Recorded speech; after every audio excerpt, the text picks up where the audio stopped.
तेरी मर्जी का मैं हूँ गुलाम, ओ मेरे अलबेला। गुलाम हुआ जाए परंतु जगत का नहीं, जगदीश का। क्यों? जगत का गुलाम होंगे तो नरक में जाएंगे, और जगदीश के गुलाम हो जाएंगे तो बैकुंठ चले जाएंगे। यही भेद है बस। पूज्यपाद गोस्वामी जी कहते हैं, देखो मन क्या है? हाथी है। मन क्या है? हाथी। मन करी विषय अनल बन जराई।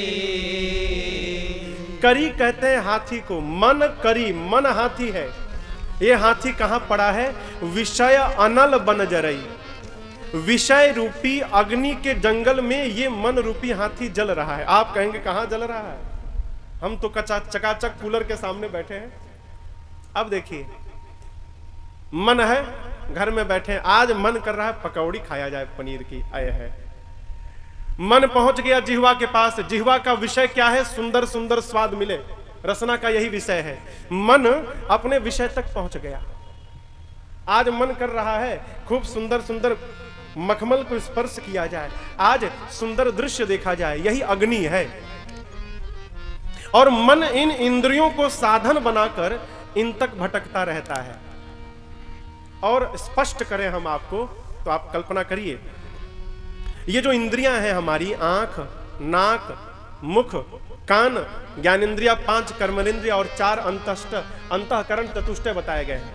मन, बुद्धि, चित्त और अहम। ये मन क्या करता है? इन इंद्रियों रूपी घोड़े पर बैठ जाता है। अब देखिए, जिसकी गाड़ी में आप बैठेंगे तो उसके अनुसार यात्रा करनी पड़ेगी आपको। फिर आप अपने अनुसार नहीं चल सकते। वो जहां ले जाएगा आप जाएंगे। मन कहां बैठा? तो इंद्रियों के घोड़े पर बैठ गया। अब ये इंद्रियां कहां तक जाएंगी? तो जहां तक इनका विषय है वहां तक जाएंगी। मन यदि आंख पर बैठ गया तो आंख गया सुंदर दृश्य तक। कान पर बैठ गया तो कान गया, सबसे अधिक क्या सुनने में मजा आता है? दूसरे की निंदा। इतना सुख मिलता है हो जिसकी कोई कल्पना नहीं। यदि कोई 2 व्यक्ति दूसरे की निंदा कर रहे हो और सुनाई ना पड़े तो हमने देखा है लोग टेढ़े हो जाते हैं। थोड़ी भी आवाज आ जाए तो सुख मिल जाए। तो मन कान पे बैठ गया तो दूसरे की निंदा तक जाएगा, उसका विषय है। जिह्वा पर बैठा तो सुंदर सुंदर भोग तक जाएगा। मन जब इंद्रियों पर बैठेगा तो विषय तक जाएगा, और भगवान कहाँ है? उस विषय के पार है। इसलिए जब जब मन इंद्रियों के सहारा लेता है तो विषय तक जाकर वापस आ जाता है और इसी में जलता रहता है। बाबा कहते हैं, मन करी विषय अनल बन जराई। अहोई सुखी जो एही सर पराई। जंगल में जब अग्नि का आतंक मचता है ना, तो हाथी कहां दौड़ता है? सरोवर की ओर। और सरोवर में कूदकर जल में जाकर शांत बैठ जाता है। जानता है मेरा कुछ नहीं हो सकता, कोई बिगाड़ नहीं सकता। बाबा कहते हैं, जब मन रूपी हाथी विषय रूपी अग्नि में जलता है तो दौड़ता है कहां? इस कथा रूपी सरोवर में जाता है। और जिसका मन इस कथा रूपी सरोवर में आकर बैठ गया, उसके समान दूसरा कोई सुखी नहीं भया। होई सुखी जो यही सर परही। मन को जहां सुख मिल गया उस स्थान का मन त्याग नहीं करता। अब आप कहोगे कि महाराज यदि ये बात तय है कि जहां सुख मिलेगा वहीं रहेगा, तो फिर विषय में क्यों भटकता है? इसलिए भटक रहा है कि विषय में भटकने वाले मन को अब तक भगवान की कथा का सुख नहीं मिला है। आप कल्पना करिएगा, आप बाजार में जा रहे हैं पैदल, आपके कपड़े में कोई जेब नहीं है, पॉकेट नहीं है, रास्ते में कहीं चांदी का सिक्का मिला, आपने उसे हाथ में पकड़ लिया, जाने लगे। ये चांदी का सिक्का पकड़ के जा रहे हैं, आगे सोने का सिक्का दिखाई पड़ा, तो आप में से कौन है कि चांदी का सिक्का रखेगा? कोई रखेगा क्या? सब उसे फेंक के सोने का उठा लेंगे।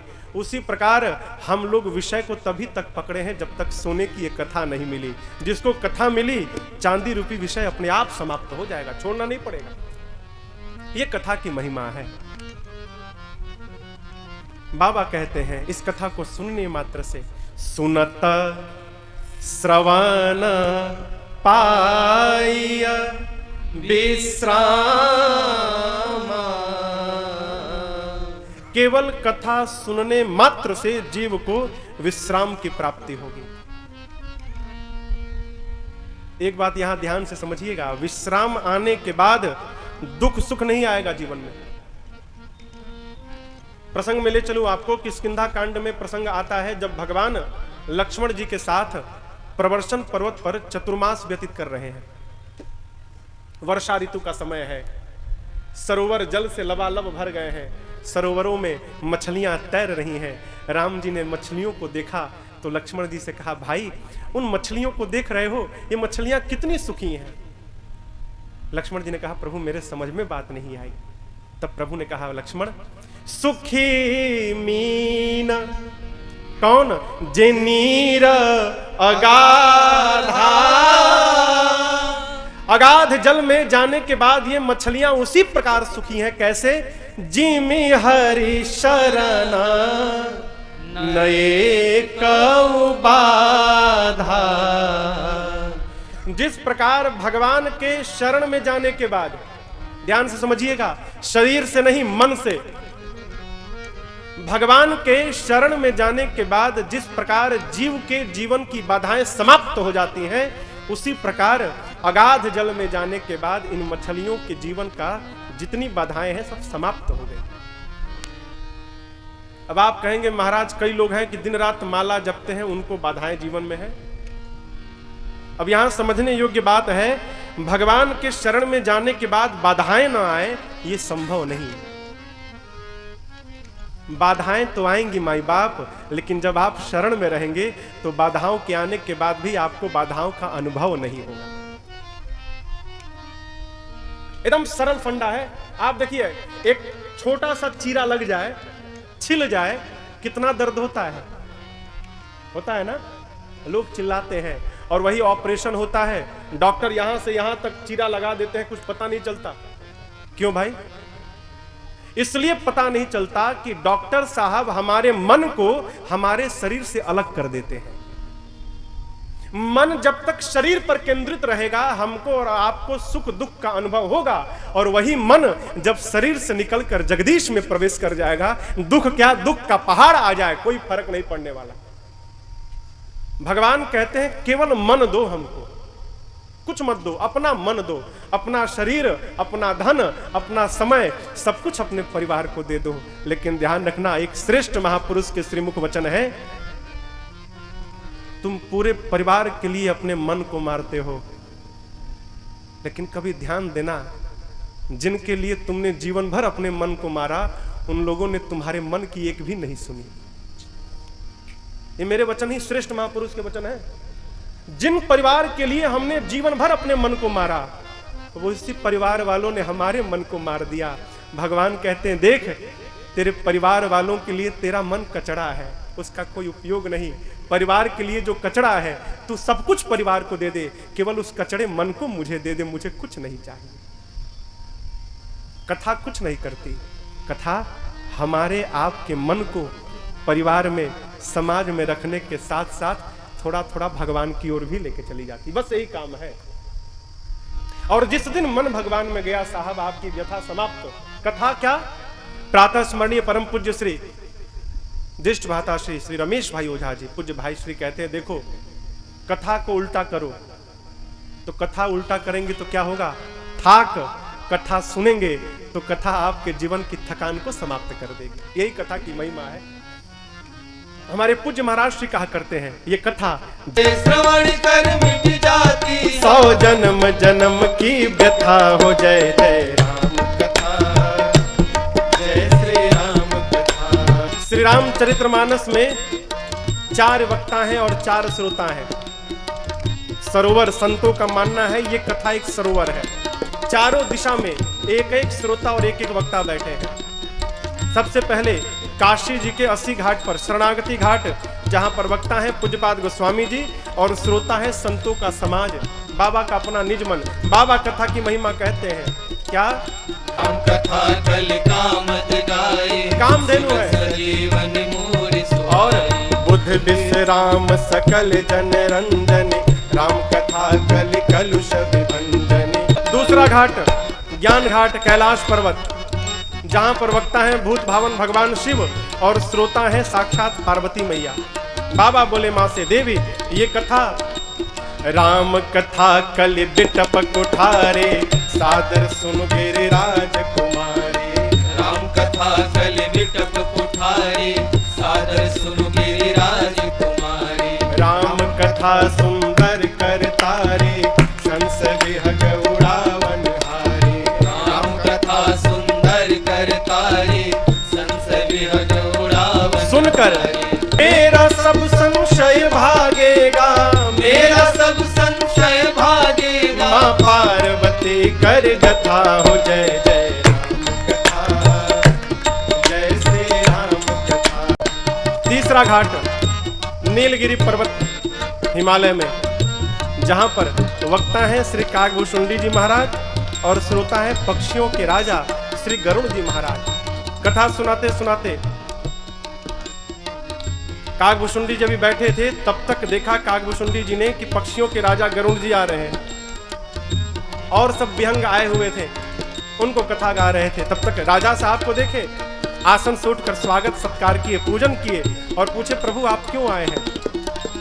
कागभूषुंडी जी के प्रश्न करने पर गरुड़ जी महाराज बोले, प्रभु मैं तो आया था मोह के कारण, मोह दूर करने के लिए, लेकिन बिना कथा सुने ही मेरा मोह दूर चला गया।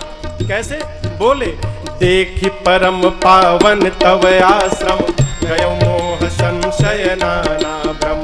देखि परम पावन तव आश्रम, गयो मोह संशय नाना भ्रम। अब श्री राम कथा अति पावनी, सदा सुखद दुख कुंज नसावनी। अब श्री राम कथा अति पावनी, सदा सुखद दुख कुंज नसावनी। सादर तात सुनावहु मोहि, सादर तात सुनावहु मोहि। अब बार बार बिनवहु प्रभु तोरी राम कथा, जय श्री राम कथा। तीन घाट, चौथे घाट को क्यों नहीं गाया, आगे की कथा में अभी स्मरण करेंगे। कथा जीवन की व्यथा का हरण करती है। किसकी कथा? सावधान, जीव की कथा नहीं, जगदीश की कथा। जीव की कथा सुनेंगे तो व्यथा बढ़ जाएगी, घटेगी नहीं। लड़का फेल हो गया, नौकरी नहीं मिल रही है, वो तो विपत्ति में है ही, आपको और विपत्ति में डाली गई। इसलिए जीव की कथा नहीं होती, जीव की केवल व्यथा होती है। व्यथा जाएगी कैसे? जब जीव भगवान की कथा को श्रवण करेगा तब जाएगी। कथा की महिमा को हमने और आपने श्रवण किया, क्या मन को कहीं शांति प्राप्त होगी तो वो केवल भगवान की कथा है, दूसरा कोई उपाय नहीं। आजकल दो कथाएं होती हैं, ये क्षेत्र है ऐसा हमने सुना है कि यहाँ भागवत जी की कथा बहुत होती है, होनी भी चाहिए, मृत्यु के भय को समाप्त करती है। संत कहते हैं भागवत जी की कथा मृत्यु के भय को हटा देती है, राम जी की कथा जीना सिखा देती है। हमारे गुरु जी कहते हैं बेटा जिसको जीवन में जीना आ गया उसके जीवन से मृत्यु का भय अपने आप समाप्त हो जाएगा, हटाना नहीं पड़ेगा। इसलिए पहले जीना सिखा जाए। कैसे जिया जाए? जगत में, परिवार में, समाज में, गांव में, देश में जी तो सब रहे हैं, उनका जीना न जीने के बराबर है। क्यों? कहा गया है, न्याय है कीर्ति यशस्य जीवति, जिसका जीवन में कीर्ति है वही जीवित है। जीवित कौन है? जाने के बाद भी जिसका नाम जीवित है वो जीवित है, वो मरा नहीं, वही अमर है। जाने के बाद भी जिसको लोग स्मरण कर रहे हैं वो जाकर भी जीवित है, और जीते जी घर वाले भी नहीं पूछ रहे हैं, उससे अच्छा मर जाना भला है। इसलिए माई बाप ऐसा जिया जाए कि जाने के बाद लोग कहें कि जी गया कोई। हम रहे ना पर मुहब्बत रहेगी, और दास्तां अपनी दुनिया कहेगी।